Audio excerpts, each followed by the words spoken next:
Commence primary ignition. I'm just not the hero type, clearly. What a piece of junk. Enterprise, this is the captain. I have a bad feeling about this. It's all part of the plan.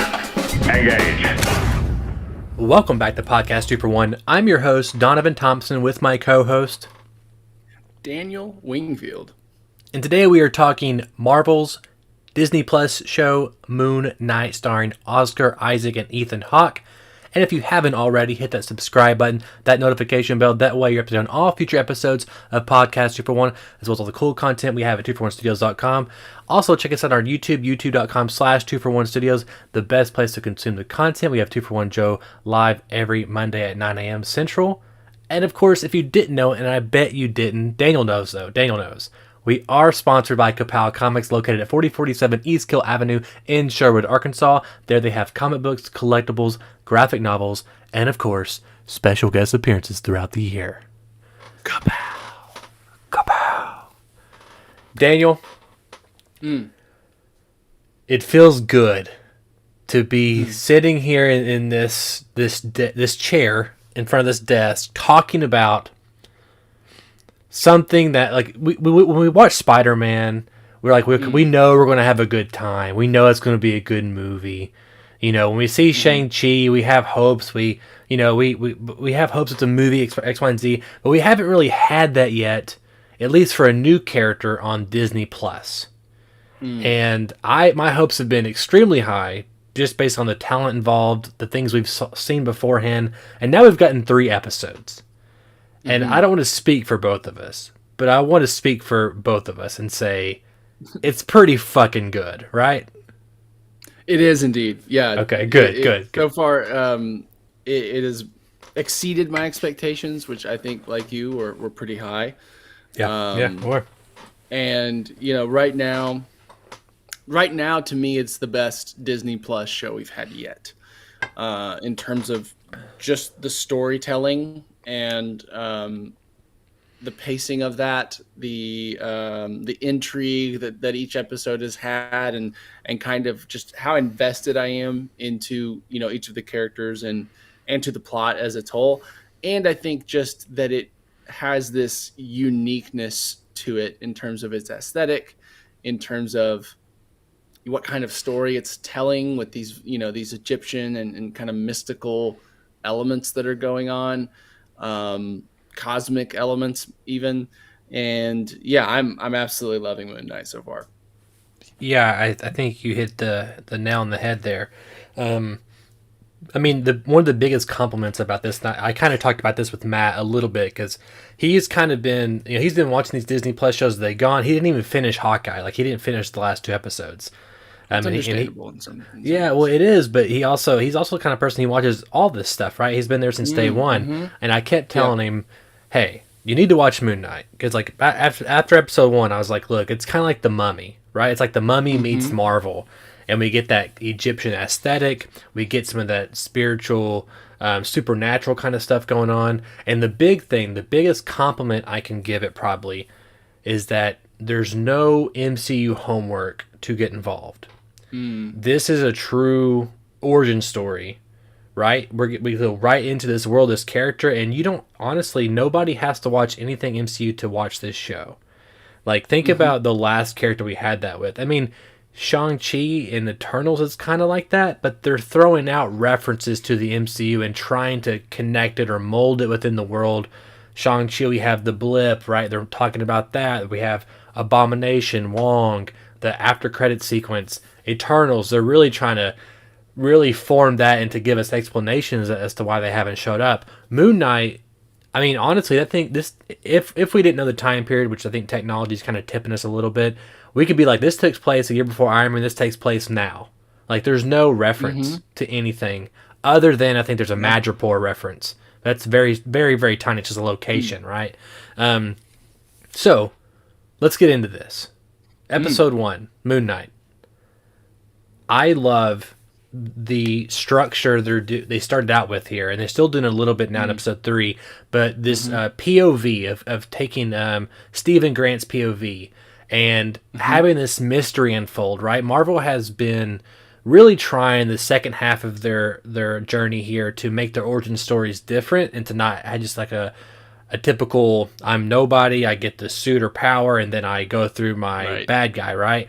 They've really been trying to make these things different in terms of structure. A big one was Captain Marvel, even Spider-Man Homecoming. Doctor Strange is kind of very typical origin story, but we've kind of had those. Even Black Panther, like he got his origin in Civil War first. So tell me what you think about how they're introducing us to Stephen Grant / Mark Spector in Moon Knight. Yeah, I love it. I think, like you said, they're giving us a different formula a little bit, and I do think I am one of those that is a little bit tired of the origin MCU formula that I think has became kind of standardized. And I mean, even like Shang-Chi had a bit of it. I do think Shang-Chi felt different enough not to just feel like total formula, but even that just still had some kind of basic tenets of the formula.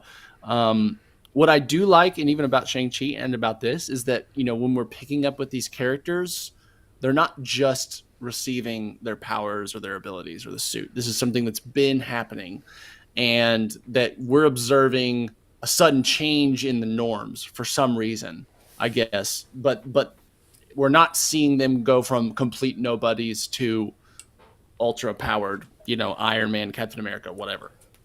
And so, and I really enjoy the way they're using his DID diagnosis to inform the edits. I think I've been really impressed just by the editing of the show. I think it's been edited really well. I think the effects that they're using for like when he transitions between personalities are really well done and just look really cool. And honestly, it reminds me more of like cinematic quality in editing that we get that I don't think has always been present in the MCU, the Disney Plus shows.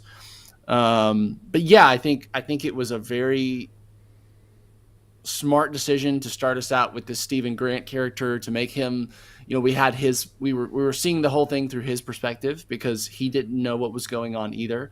That was really smart. And just, I think the best way to do it. And then I think, the episode led up to a brilliant reveal at the end. And even that scene when he starts talking to Mark Spector in that bathroom was just, for one, just gorgeously shot. I thought just the composition of it reminded me a little bit of The Shining, and the bathroom scene of The Shining. But just the moment of him releasing control, and then the suit starts coming on and we cut away right before we get to see kind of the fullness of it. And then just that final thing of him, pounding that jackal and then getting up. I just thought it was wonderful and just such a great hype moment. And I love that, that they waited till the end of the first episode to give us that. I think, there's always some temptation to get it out early, to hook people early. But yeah, I thought it was a brilliant first episode. Maybe the best first episode of any Disney Plus show. Probably. Wow, that's pretty high remarks. No, I mean, I can't argue, and I think just a couple of things you touched on there. One of them is I love the use of mirrors, and we get that in the end of that first episode the most, and we get it a lot in the subsequent episodes after that. But I think that's great how they're having that communication between the characters as they go forward. I think you're right. Yes. Holding off Moon Knight was a solid choice, and I mean, as soon as that first episode ended, I was like, oh my God, I have to wait a whole week now to watch Moon Knight do Moon Knight things. Because I think the costume looks so cool. I love the aesthetic to it. I love how it comes on to him. Like, all those kind of things, the cool factor is just up to 10 for me. And a big thing here, I mean, we can get into this. We can kind of bounce around the plot a little bit, but the reason why those mirror shots really work, yes, the cinematography, the pacing, the editing, it's Oscar Isaac. The actors in this are incredible. And, like, first of all, Oscar Isaac is just a fucking amazing actor. And it's so nice to have him, like, in a blockbuster thing that is servicing his talents. Not like, hey, I love him in Star Wars, but that does not do him any favors. Yeah. Like, they really, they don't in the end anyway, right? Like, he does his job, I think, very well. In Star Wars, he's just relegated to, like, Han Solo 2, like quippy fighter pilot that and he's fantastic at it. zingers. He is. He's great. Yeah. Exactly, Yeah. but he doesn't get to do a whole lot of range, right? And then even something like Apocalypse and X-Men, he really got the shaft in that movie, right? So, like, this is, to me, like, his first big blockbuster thing. I say blockbuster, it's on TV, right? But we know it's a blockbuster. That he really gets to... He's right. They were right when they were saying this. This is a character study. Like, him, Stephen Grant, the way his eyes drop and his face forms to Mark Spector... It's like a different person. Like, he nails it. And his facial expressions are just so good and to quantify for us who he is in the moment. I love it. And I also love Ethan Hawke's character. When the first episode opens up, I was sitting there cringing, watching him put his foot in the sandals of glass. I was like, oh my God, this is so good and so hard for me to watch. But this, like, tells you everything you need to know about the character without ever seeing its face, without ever seeing any line of dialogue.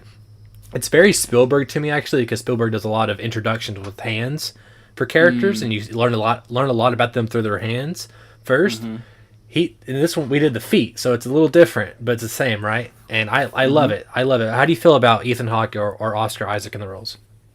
Yeah, they're absolutely knocking it out of the park. I think in the most recent episode, I think it may not have been the first time, but it's the most I think we've just sat on him when he's made a transition between characters, and you just saw the whole gradual kind of a gradient of him going between Mark and Steven, like while we're just on his face the whole time, and it was so well done. I mean Oscar Isaac really is, like, he almost feels like too good of an actor for the project. Like, it's almost just like, and Ethan Hawke too. I mean, no, I know. Yeah. Almost, exactly. Yeah. Almost. They're just like, they're so good that it's just like, wow, I'm impressed that they wanted to do a big blockbustery, superhero-y, kind of mainstream thing. And they're, especially as of recent, especially Ethan Hawke, they're kind of more into these, indie, at least movies that aren't necessarily your typical, like, Hollywood blockbuster. And even just thinking about seeing Oscar Isaac in Dune last year and how different his character was there and how great he was in that. It's just kind of cool to see his range just so evident. But yeah, I thought they're wonderful. And I also want to highlight Maya, May Calamawe. She's been fantastic. And I think, that scene in episode 3 where they're on the boat and they're kind of talking about their love life or their previous relationship or whatnot. Her physical acting, I thought, was just fantastic. And, like, he kind of cuts off that conversation at the end with kind of like, there's no reason to, like, have hope for us, or, like, basically kind of saying, like, the relationship's dead. I don't. There's a shot there in the scene you're talking about that's like kind of like OTS her face, like profiled her face. He's in the background out of focus. It's like a special, and that shot is stuck in my head because she did such a good job reacting to what he says in that moment. Yeah. Yes, it's like after he basically says, like, I don't remember the words exactly, but he basically says, like, there's no hope for the relationship, or because she's kind of being like, yeah, it was so great, and he's like, yeah, it was, and it can't ever be again, or something. And just the way she doesn't reply to it, but she the way she crosses her arms, I think she like pulls her hair back into a ponytail. Like, it's just, it feels so real. It feels so natural to the moment. You know what I mean? And I just thought she's doing a great job. I think her and Oscar Isaac have some really good chemistry. She's kind of like Tomb Raider, like Indiana Jones, kind of like she's the one getting the treasure, but then also selling it potentially for for money or whatever. Really has some similarities to his Indy's love interest in Indiana Jones 1. Marion, even just kind of swashbuckly and just kind of like, which I love. I love we're getting that swashbuckling adventure in an MCU movie, right? I mean, like, yeah, I'm trying to think, have we gotten that before? I feel like we haven't. I don't think we have. Not like this. We're kind of like, I mean, because we actually have treasure involved right now, right? We have treasure involved in a sense, right? Scarabs, ancient text and ancient artifacts. And we've already jumped to, like, the, of course you have Egypt and the sands and the pyramids. You think kind of globe-trotting adventure, right? Because we typically we start in the Americas. We started in London, I believe, this time. No, I think you're right. I think she does a fantastic job. I think it's brilliant too how I was kind of worried a little bit going into this in the fact that we kept hearing for these first 4 reviews, the first 4 episodes dropped review-wise, which is a thing they do typically to kind of drum up excitement, and they leave people like, they don't know what the last 2 are, right, for fear of spoilers. But there's always the notion like, hey, there's not a whole lot of Moon Knight in this. And they're not wrong. But I feel like it makes those moments so much more special because we're caring about the characters involved, right? We're caring about Stephen Grant, who in that first episode, man, he just wants to go on a date, and it's just so sad. It's so good. And like he's sitting there and like he's really struggling with losing time, and he doesn't really know what's going on with him. He seems like he's really good at his job. At least he's really good at least his knowledge, which obviously helps us later in the show. And what's your favorite thing about Stephen Grant or Mark Spector so far? I think just the back and forth between them, just the kind of it's Oscar Isaac has chemistry with himself in this show in a way that is really unique to it. He does. And I just think, especially in the 3rd episode where they're becoming more of a team, kind of, the one that is more adept at the current situation is the one that kind of ends up taking control. And there's still some resistance to that, but I feel like what we're seeing is like we're seeing him come to terms kind of with his condition and come to terms with like, well, this is the way it is, and I've got to kind of work with it. Fighting it doesn't seem to be helping. And you see that, definitely you see that with both of them. Stephen not wanting to be a party to murder or to brutality, and then Mark not wanting to give control to someone he doesn't trust or doesn't feel like, is tough enough, to handle what might come.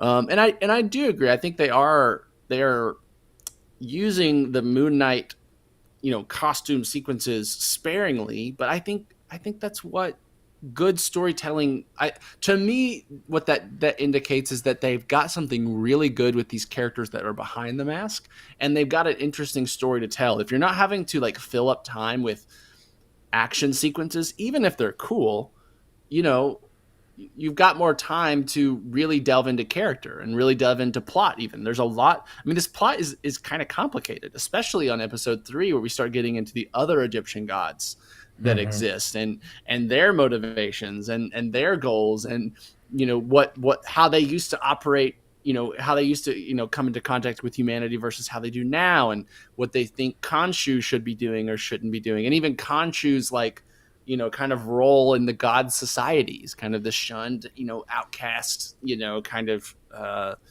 runt of the litter almost. And so I think all of that is complex. And even, with Ethan Hawke's character, he's not just this, I want to end the world, I'm bad because I'm bad kind of thing. He's got a history with Khonshu, which we learn more about in episode 3. He has got, obviously very extreme views on how to deal with injustice, but you do feel like, at least I feel like, it is coming from a sincere character motivation. Like there's something about this character that we're still unraveling, something that happened or an accumulation of experiences that made him really believe this was the right thing to do. And it's, in that way he feels like Thanos a bit, where it's like you disagree with what he's doing or what he wants to do, but at the same time you really believe he believes this is the right thing. And I think that's wonderful. And I think Ethan Hawke is pulling off this, like, he's kind of got this cult leader like 100% feeling to him that he's nailing. I just is just doing wonderfully with. I'm like I said, I think, of course, I want the cool Moon Knight sequences, and I think when we get them, they stand out. Like you said, when he's throwing his moons and stuff, Batman style, at people and all that kind of thing, I think it stands out. And I will say too that, like, the other thing, I know that, what is this? It's probably PG-13 or TV 14 rated, whatever. And I know there was some discussion about how brutal would it be, and Kevin Feige was coming out before the show saying it doesn't hold back. And we're not like watching like him slit people's throats and the blood drain out of their necks. Sure. But I do feel like there is this, like, he feels different than Captain America, this Moon Knight character. He is just straight up murdering people with very little concern for, beyond like, I'm going to do it. I don't care. And it needs to be done kind of thing. And yeah, I do think he feels unique in those ways cumulatively, that when we do get him on screen, it stands out. And honestly, it's like, it's kind of a situation. If you've got Oscar Isaac to play this role, you don't want him behind a mask that much, because, it just limits what he's good at, which is acting, especially physically acting. No, you're right. Yeah, let's unpack some of those things. So I think a good thing here to kind of touch on is what Moon Knight / Mark and Steven want versus what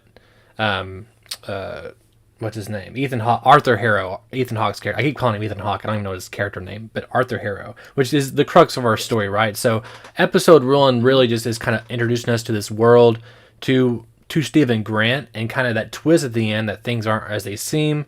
And we know that what's his name? Arthur Harrow. He's a cult leader, right? And he used to be the avatar for Khonshu, the moon god, right? And they used to deal out justice in the name of whoever, I guess Khonshu, the fist of Khonshu, so to speak. And so at some point or another, I guess Khonshu, it's like the Minority Report thing. I even watched the first episode of Death Note last night because we talked about it. Yeah. And this Minority Report, Death Note, all have these similar things of dealing out justice before the crime, which typically is always a bad thing, because how do you know if someone can change, or the ability to not enact violence or do harm is an admirable thing, even if you think it or whatever. I mean, like, people think things all the time, they just don't do it. I think almost everybody thinks something negative all the time. They just, the good people and the bad people, the difference is the good people don't choose not to do it, right? So that's kind of Ethan Hawke's philosophy right here, is that he's trying to bring up Ammit, which is is it the sun god? Is it the sun? I don't know. I hope it is. It'd be opposite of the moon. So basically someone who deals out justice ahead of time, and they can kind of see their entire life, and if they have the ability, or if they will do harm, then they can basically take them out right then, right? And then, of course, Khonshu is the opposite. He wants to deal out justice to people who have done wrong or harm in the world. And it's very not vengeful. It's very, I'm trying to think, not vengeful, because that seems like it's out of hate. It seems like it's more out of justice, right? Obviously. So this that whole Batman argument we had in Batman Begins. So we pick up in episode 1 with looking for this scarab, Arthur is, and the scarab basically shows the location of Ammit, right? And that's kind of the crux of the show, is just Steven working through that. He runs into his ex-wife, and she doesn't believe this dissociative identity disorder. And it's just them kind of figuring those things out. And of course, Khonshu has his own agency, and he's wanting to stop Ammit and stop Arthur Harrow, and to, I guess, fulfill this need of, I guess, his purpose. I feel like gods are always, they have a purpose, and that's kind of like their only thing. They don't really there's never enough, I guess, for a god. It's always, I want more of this same kind of thing. I feel like that's what Khonshu kind of falls into that. And Steven's figuring things out, don't know what the fuck's going on, but it seems like Mark is doing this as one last mission to Khonshu. And Khonshu keeps threatening Mark, hey, if you don't do this, or even if you do leave me, I'm going to take over your ex-wife, which it seems like Khonshu is kind of an abusive partner in this relationship. Yeah.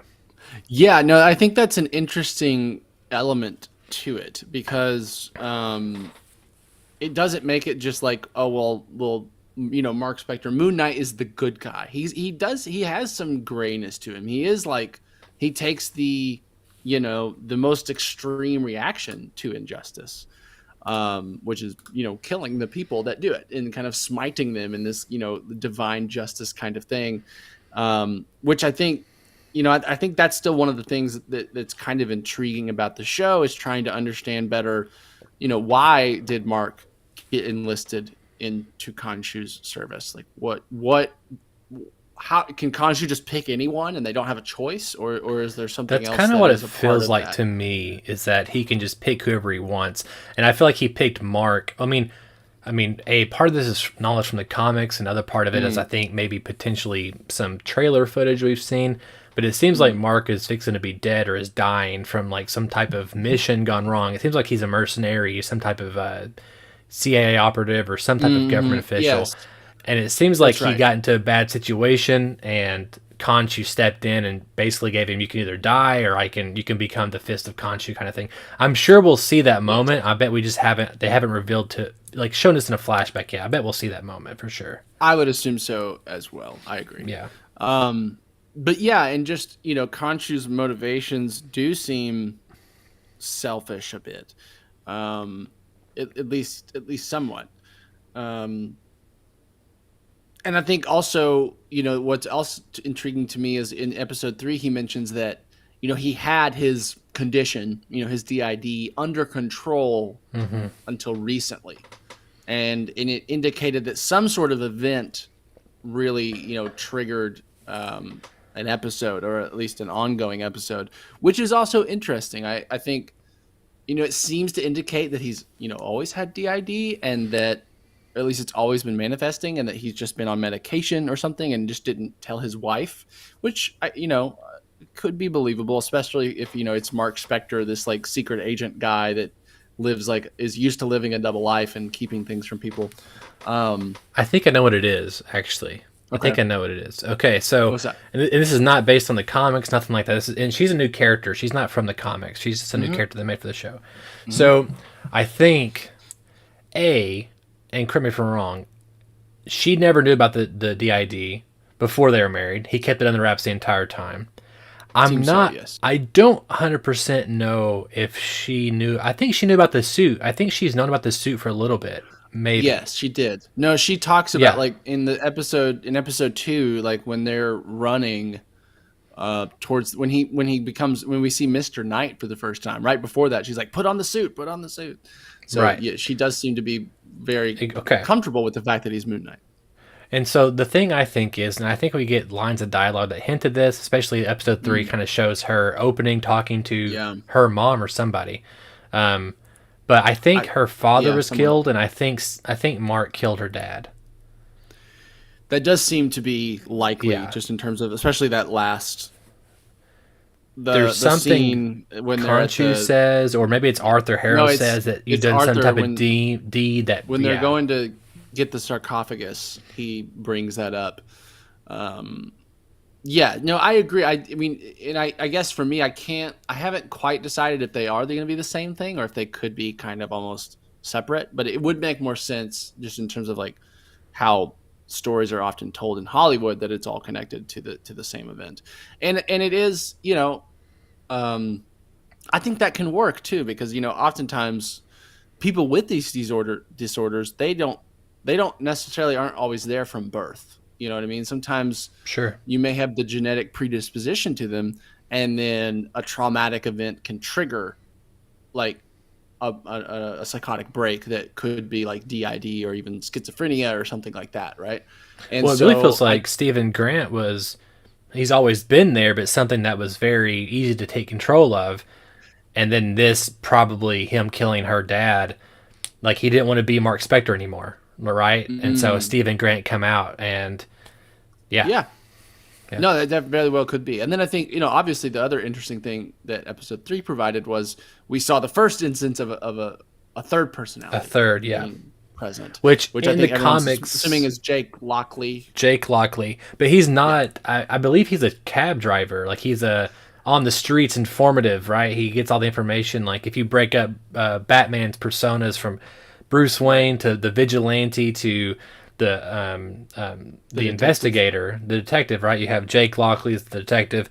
You have Bruce Wayne, which in the comics is Stephen Grant, because he can provide all the money, all the money, which is not the case in this one. And then you have, of course, the vigilante part, the badass mercenary, which is Mark Spector. Yes.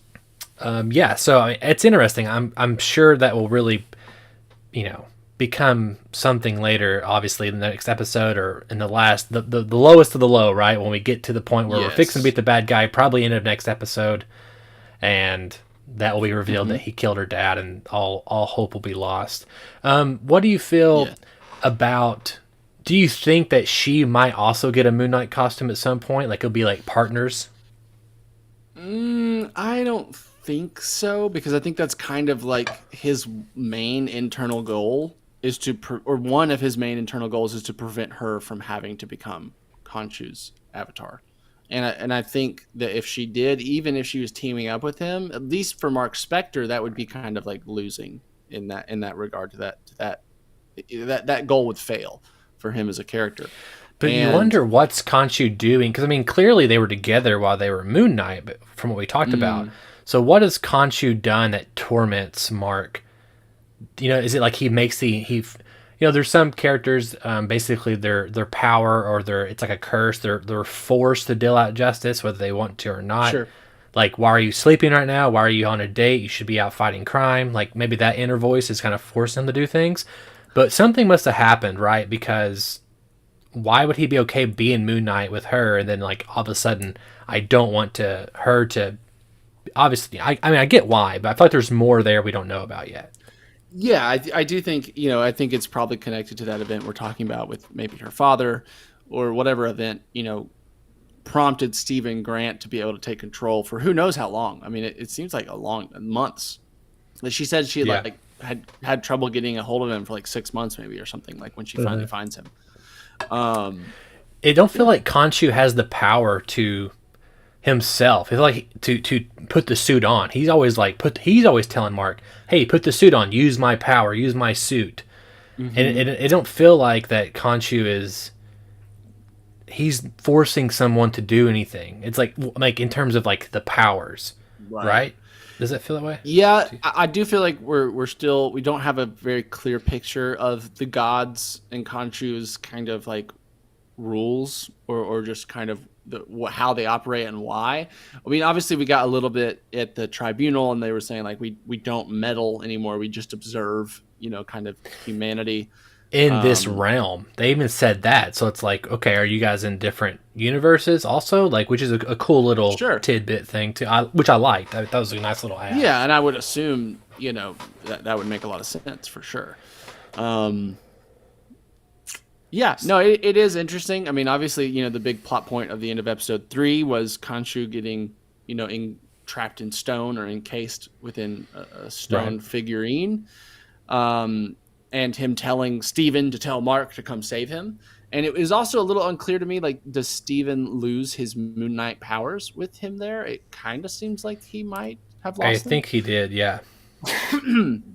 And so I do feel like with this next episode, we're going to get more into the laws of the land when it comes to gods and their avatars, and how the gods control or don't control their avatars or whatnot. I do feel like that is kind of like a part. I expect kind of next episode to be that. I don't think there's a chance that he won't save him until episode 5. Like, he won't get Moon Knight powers back till episode 5. I think there's a chance of that.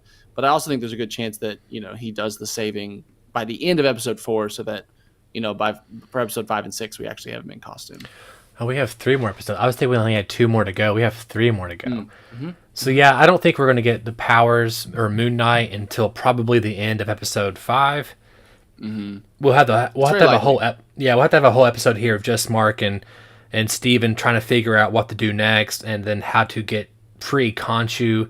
Obviously, they'll free Khonshu at the end of 5, and then the end of 5 will be like, I'm Moon Knight, I'm suited up, let's go fuck some shit up, and then 6 will be the finale, which is what I want to happen, right? I also I will say, yeah, go on. No, go ahead. No, I do think, I thought the first 2 episodes were almost perfect. For me, episode 3 slowed down a little bit in terms of just, it felt a little more plotty in terms of just, Mark's now trying to figure out where they are buried, where the gravesite is, and so he's going to chase down these, hoodlum guys to find that out, and then he has like a moment where Steven or someone else takes over, and then so it did feel a little bit more like we're moving some pieces around, and I do hope that in the next few episodes, it's a little less that way. I do understand it a little bit. That sometimes you just have to move some chess pieces around on the board. I totally see what you're. I'm going to interject real quick. I totally see what you're saying, but I think they did it in a smart way. First of all, I think the show just feels like it's constantly going. Like we're constantly getting a new scene. We're getting. You're right. Those first two episodes were really kind of more in Steven's POV. So we're really learning just kind of the rules of the land and then also like his perspective. Right. We kind of switch a little bit more in 3. Of course, we go to absolutely to Mark and we get to see more of her perspective and even Ethan Hawke, what he's done by himself. But I think what's cool about episode 3 is the tribunal part of it, because during that episode, Khonshu is making decisions that are, it seems like, in the betterment of mankind. Like he's truly trying to save the world, and it's at a great cost to him.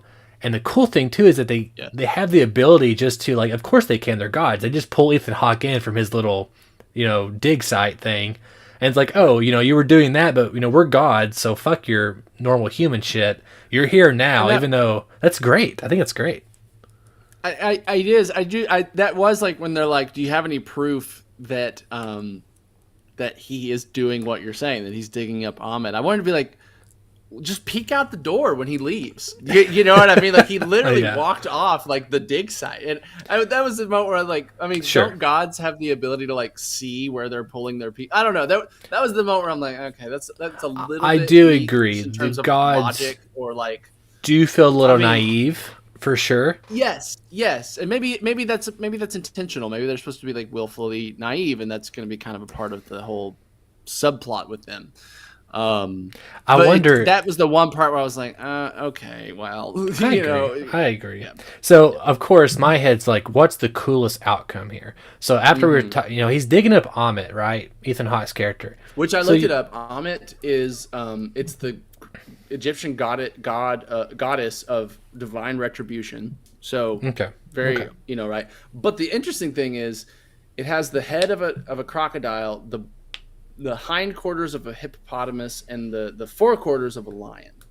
So that'll be interesting to see how they the top half of the body is a lion, the bottom half's a hippo, and the head's a crocodile. So that'll be interesting. So there's two things either. Yeah, two things. Either A, Amit will be resurrected, right? Mm-hmm. And so we'll get this beast monster that Moon Knight has to fight. Very possible. I think it's gotta happen. Yeah. Or Ethan Hawke's character, Arthur Harrow, gets his own costume. It's the I'm saying, like, it becomes Amit's avatar. Well, he technically is, right? But what if he gets his own costume and it's like, and you also wonder, okay, so if that's the case, then these other avatars, these other Egyptian gods, do they also have their own costumes for their own characters? So I can see like not an Avengers, but like a cool team up moment somewhere down the line where you have all these gods. And it feels like, I think they did a smart thing when they introduced that. I can't remember her name, but she was like the goddess of music or whatever. And like Khonshu used to kind of helped him after everyone said exactly. She was the one. It was 100%. It was smart that introduced her like to the side first and kind of to build up a somewhat of a relationship, and then when she comes back at the end and after that scene, it's like, okay, I get it. Like you actually have something, some type of relationship with Khonshu. I loved all that. I love that there's avatars. I love that there's gods working through these people. It is interesting because it's like, well, what are these people? What are these gods doing? Khonshu feels like he's the only one actually doing what he's like, I guess, born or created to do. Mm-hmm. The other ones feel like they're just like observers now, right? They don't meddle anymore, and you wonder what happened to make them not do that anymore. Yeah, and I think there is a line, I think, when Khonshu is talking to them, and they're like, the humanity has forgotten us, and he's like, because you let them forget you, or something like that. Mm-hmm. And yeah, it is interesting. I do think, going back to what you were saying before, I think there will obviously be some sort of showdown between Arthur and Moon Knight that is like them fighting each other, and I think also we will get Amit resurrected. I just think you're setting up this really cool set piece of resurrecting an Egyptian god from an ancient tomb that has this crazy aesthetic. You're not going to leave that on the table, or at least I would hope you wouldn't, because I think that does have that's great potential for just kind of the final set piece of the show. being Moon Knight and potentially Moon Knight and Khonshu fighting Arthur and Amit in kind of this like tag team battle kind of thing. I could even see Amit or Arthur Harrow becoming this beast you're talking about. I could see that too. Yeah. Like he sure. morphs into a big beast or something. Mm-hmm. Okay, so 2 questions to wrap this up for you. One, what's the thing that you want going for the second half of the show, and like what's the thing that excites you the most about it, and maybe what do you want Mark to learn at the end of it? What's your expectations? Yeah, well, I'd say the thing that has me most invested is Mark and Steven and just his battle between these personalities and how to make them work with each other. And I think obviously that also I'm very interested to see how they work in this third personality, if it is Jake Lockley and what he is like, because they are departing from the comics a bit in terms of how Steven is portrayed. So it's very likely to think that Jake Lockley is also some sort of departation from his original, description. But I think that's it for me. I think I want to see that continually developed and see even more that these personalities interacting with each other. And I really liked in that last episode where they're going in to see the sarcophagus, and then she's like, I'm gonna let him have some space, and then they look over there and he's just like turning and talking to himself, with the personalities. I thought that was great, and I just want to see more of that. I want to see this third personality. I want to see, because I think the personality is kind of like his internal struggle. Like that's his internal battle. Sure. Is trying to wrestle with these different versions of himself that are all living inside him. And I think that will obviously too be the key to his victory is finding some sort of harmony, some sort of teamwork between these versions of himself. So, I mean, I could see in the last battle, at different times he's becoming Mr. Knight, and then he's becoming the Moon Knight, and then he's becoming, whatever version of the suit that the third personality has. I would assume it's its own thing. What if Jake Lockley is... What if he's the original? What if he's the original, and he is I could see that, and he's the balance between both of them? What if he's Mark and Steven combined? And he could be, or he could be. I mean, I could end up seeing him be the millionaire, almost like him being the benefactor, like the mysterious benefactor behind everything, and then he's the one giving Steven, Mark his missions. Yeah, exactly. And Steven's not necessarily an investigator, but he is very much like man on the street, down to earth. Can blend into the background because he's just kind of this normal kind of nerdy dude. You know what Sure. I mean? He can seem very normal. And like you meeting Steven, you would not assume he's this badass, crime fighting Not at all. guy. Yeah. And so he kind of has this good like undercover persona with it. So I think that's for me. I think I'm really interested to see how they handle that, how they develop that. I think, and also just because Oscar Isaac is just nailing he's basically playing 2 up to 3 different characters under the same in the same face. You know what I mean? It's requiring a lot out of him, I think, and he's delivering it. And so I want to see that, keep growing, keep expanding, and really see how they bring all that together at the end. Real quick for my final question, shout out to F. Murray Abram for the voice of Khonshu. Love it. Good. Yes. Good choice. I am most familiar with him, at least most recently from Mythic Quest, the Apple TV video game company sitcom that he plays like the writer, and he's absolutely fantastic. And especially there's an episode at the end of season 2 that is like all about him, and he is amazing at it. Just fantastic. So if you haven't watched Mythic Quest, it's good. It's very good. Okay, final question before we get off here is, who do you want to see? When I say Moon Knight, I mean Moon Knight and every personality that comes with it. Who do you want to see Moon Knight interact with in the MCU the most, and why? I think, obviously I think these mythic, anyone with the kind of a mythic or mystical background. So Black Knight, I think is a great one. I think even Asgardians and Asgard, because they're coming from this Norse mythology mythos. Sure. And I'd be interested to see if Odin is, if Thor is it'd be hilarious, and I could totally see it someday being Thor, be like, oh yeah, Khonshu, and be reminiscing about these old wild drunken escapades they may have gone on. Sure. And yeah, so Blade I think that be a good one. Blade. Yeah, Blade. Ghost Anyone Rider. that- I mean, he's not Yeah. in the MCU yet, but he will be for sure. Right, but any of these characters that are kind of calling on what is really our real world like knowledge, like our real world. I really enjoy how the MCU takes actual mythology that it is from old civilizations and cultures, and basically says, yeah, it's real, but in this way. And I just think that's fun because I think it just is it's just a way to ground it in our reality in a way, and also kind of give this kind of mystical aspect to it that it's just like, well, what are gods? Are gods just these like are they basically aliens in a different dimension? It's just fun. Yeah. So yeah, I'd love to fun. see him interact with the Asgardians, Black Knight, Blade. That's the main ones coming to mind right now. No, I agree. I'm right there with you. I think the dark part of the MCU, people fighting vampires. I mean, like, I believe Moon Knight appeared in Werewolf by Night, which we are getting that Halloween special. I think it's this fall, but it may be next fall. But it's like a one episode, one-off Halloween MCU special. So I suspect Moon Knight will fight werewolves at some point. Blade will be there fighting vampires.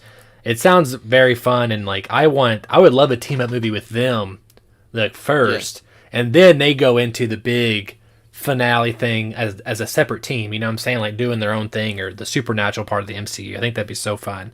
It would be. And I know I know like Heroes for Hire is a big like Luke Cage and Iron Fist is one that a lot of people want, or hope to get someday. We And did I know get Moon it. Knight's a part of that too.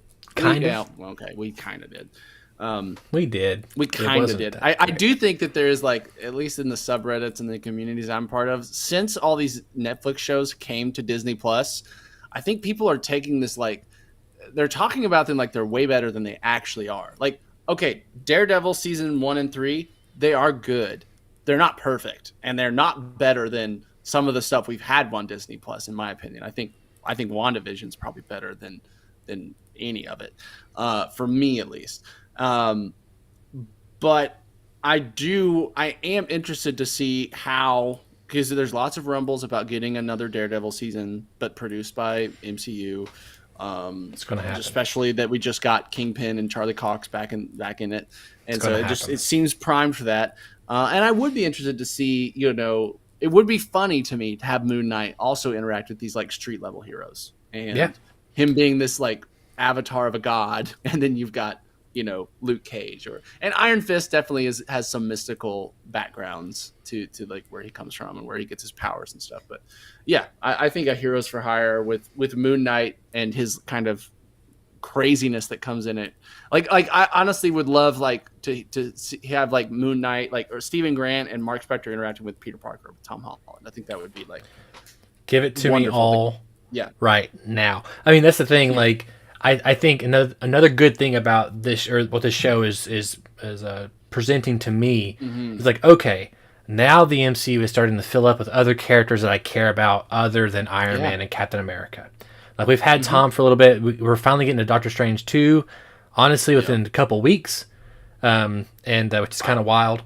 And who knows what that's going to introduce to us. But now we've gotten Shang-Chi, which I enjoy. I love Shang-Chi. I think that he could have had a stronger character arc.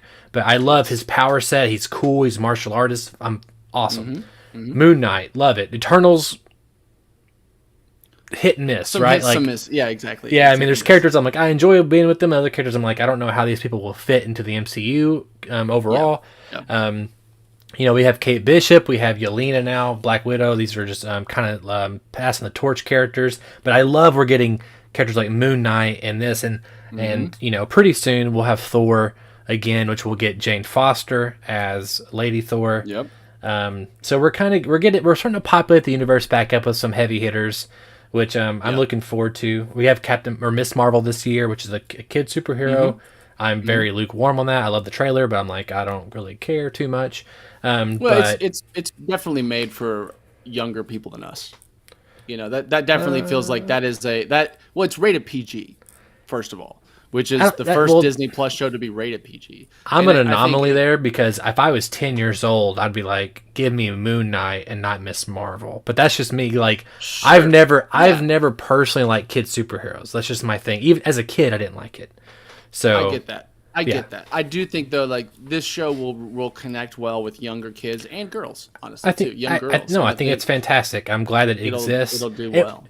And we'll get her and Photon / Monica Rambeau in the Marvels next year. The Marvels, yeah. And we get a new Black Panther this fall too, and probably a new Black Panther in May. Probably, who knows who that will be? I hope it's Wesley Snipes. It'll be fucking awesome if it's like Wesley an Snipes. Announcement. I mean, someone on the Illuminati. It's gonna be Black Panther. Oh, are they? If you look, you see the like the T'Challa Wakanda necklace on one of the chairs in the Illuminati, which he's always been a part of the Illuminati. So who's sitting there? I'm sure it's a T'Challa, but what actor sitting there? It could be Michael B. Jordan. Yeah. Or it could be I mean, I don't know if it'd be Killmonger because they did the Disney Plus thing, but I don't know. Well, it would make sense for Michael B. Jordan because they're like cousins, right? They're cousins. So like, if there's an alternate reality where it was just flipped, like T'Challa's dad is the one that went over to the States, and Michael B. Killmonger's dad is the one that stayed behind and became king. You could easily just flip that 100%. one little detail, and they're just flip. And do you think that this will be how we get the new Black? Do you think that they're going to use Doctor Strange 2 to give us a new actor for T'Challa? I don't think so. I think this Illuminati might, unfortunately, besides Tom Cruise's Iron Man, which is not confirmed. I think this Illuminati may not make the movie. I think they may not survive the events of this movie. Oh, okay. Sure, I could see that. Sure. Yeah, especially based on. I mean, there's like one still that's going around the rounds now, but from this last trailer, and Wanda looks pretty unhinged. So I'm not sure if she'll allow them to live. But I've also heard rumors that Wanda's the main villain. That's what I'm saying. That she may kill the Illuminati. Yeah, she may kill the Illuminati. That's what I'm saying. So, I can see that. which will wipe that board real quick, and then again, it's infinite. I would love though if like evil Tony Stark, Tom Cruise, seeps into the MCU somehow, and again, that's how you do it. You build up if you get superior Tom Cruise Iron Man. Superior Iron Man. You don't just give him one movie. That's what you do. And that's what they did in the comics. They had Superior Iron Man, and then the original Iron Man come back to whip his ass, and that's what you want. That's what you want. Oh yes, no, you're right, absolutely. Yeah. I mean that could be like an Avengers movie, is them versus Superior Iron Man, and almost redeeming Ultron a little bit, because I imagine he might come in there with his like actually perfected Ultron robots. Yeah, exactly. Army. And so it could be this kind of like, we're redeeming what some people feel like is an Avengers movie that didn't get proper love, or at least it had some things in it that kind of detracted from the things it did well. Yeah. And I think, you could get Tony Stark back for just that final battle or whatever. Like have that's how Doctor you do Strange it, man. bring him in, and it would be amazing. Can you? Yeah. Hire me, Marvel. It's easy. These are easy ideas. It'll cost you a lot of money, but they're easy ideas. Yeah. Okay. Yes. Daniel, how can our listeners write into us? Listeners, you can write into bit.ly/2for1mail and let us know what you thought about the first 3 episodes of Moon Knight. There's a lot to discuss. There's a lot we probably missed and didn't talk about that is good stuff. So let us know. bit.ly/2for1mail.